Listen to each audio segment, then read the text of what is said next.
Assalamualaikum warahmatullahi wabarakatuh. Saya Lasari akan menjelaskan sedikit materi tentang pengukuran. Pengukuran adalah suatu kegiatan yang ditujukan untuk mengidentifikasi besar kecilnya objek atau gejala. Pengukuran penentuan besaran, dimensi atau kapasitas suatu benda terhadap standar ukuran atau satuan ukur. Penulisan hasil pengukuran dapat dilakukan dengan dua cara, yaitu pengukuran tunggal dan pengukuran berulang. 1. Pengukuran tunggal. Pengukuran tunggal merupakan pengukuran yang hanya dengan satu kali pengukuran langsung. Contohnya, kita mau mengukur panjang penghapus seperti pada gambar berikut ini. Panjang penghapus terletak antara 1,6 dan 1,7 cm. Nah, kalau begini maka nilainya akan bervariasi, bisa 1,63, 1,65 atau bahkan 1,67 cm. Hasil pengukuran besaran dapat ditulis sebagai berikut. X sama dengan X theta plus minus delta X. Untuk menentukan delta X, bisa menggunakan rule ketidakpastian pengukuran tunggal seperti delta X sama dengan 1/2 dikali NST atau nilai skala terkecil. Nilai skala terkecil merupakan ukuran terkecil yang bisa dilaporkan dalam pengukuran. Contohnya pada gambar berikut. Dari gambar tersebut dapat diketahui kalau nilai penggaris yaitu 1 mm sama dengan 0,1 cm. Maka nilai penggaris yaitu delta X sama dengan 1/2 dikali nilai skala terkecil. Delta X sama dengan 1/2 dikali 0,1 sama dengan 0,05 cm. 2. Pengukuran berulang. Pengukuran berulang merupakan pengukuran yang pengambilan datanya dilakukan beberapa kali. Contohnya, jika mengukur waktu jatuh dari ketinggian tertentu.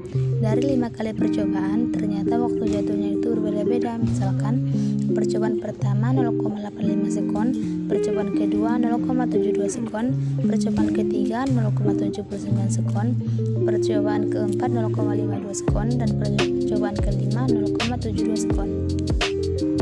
Kita bisa menggunakan format seperti X sama dengan X theta dikali delta X. Untuk mencari X theta pada pengukuran bisa menggunakan rumus pengukuran berulang, yaitu X theta sama dengan sigma N sama dengan 1xi per N. Untuk mencari delta X dapat menggunakan rumus delta X sama dengan 1/akar N dikali akar N sigma X2 dikurang sigma X1 kuadrat per N kurang 1. Jadi, X theta sama dengan 3,6/5 sama dengan 0,7 sekon. Delta X sama dengan 1/5 dikali akar 5 dalam kurung 2,6538 dikurang 3,6 kuadrat per 5 kurang 1.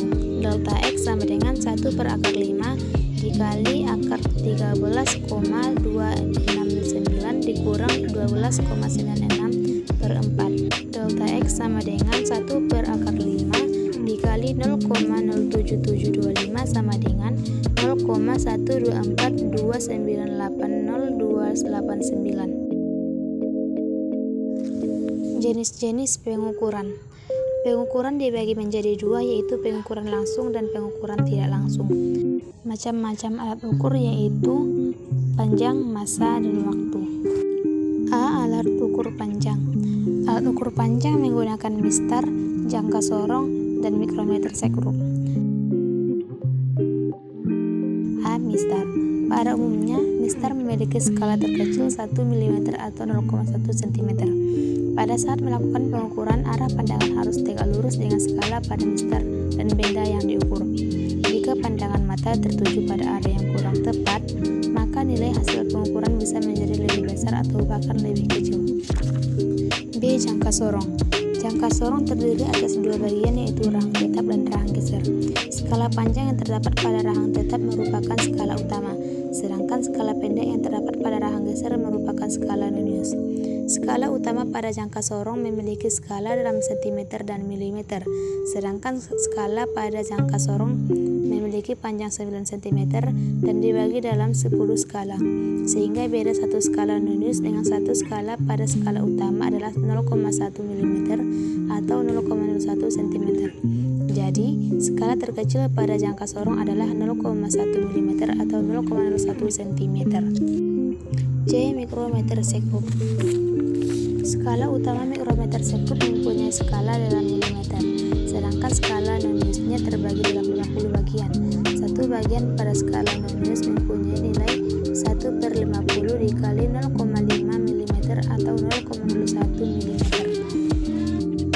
2. Alat ukur massa. Untuk mengukur massa, kita dapat menggunakan timbangan atau neraca.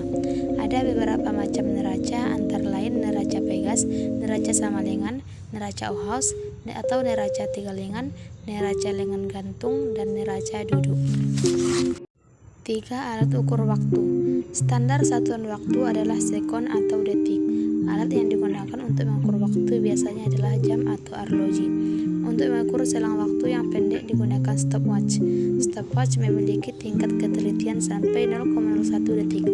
Alat ukur yang paling tepat adalah jam atom. Sekianlah pembahasan saya mengenai pengukuran. Jika ada kekurangan